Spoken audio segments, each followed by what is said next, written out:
And my last takeaway from the first half of this year has been to take action. All the feedback I've received from the other two guys I get with, other people I've talked to, all the audiobooks that I've listened to, is all of that is great, but in order for it to really matter, we have to take action. So again, prioritize in terms of the things that you're doing really well, do more of that.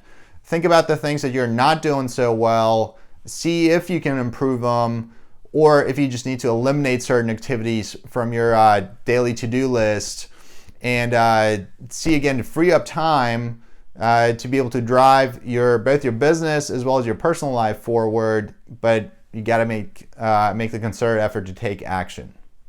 Videos and got to take away some from them. Would love to hear about your first half and what you plan for the second half. So drop me a comment below this video, drop me an email, give me a call if you want. So let's have the best second half of the year and keep rocking and rolling.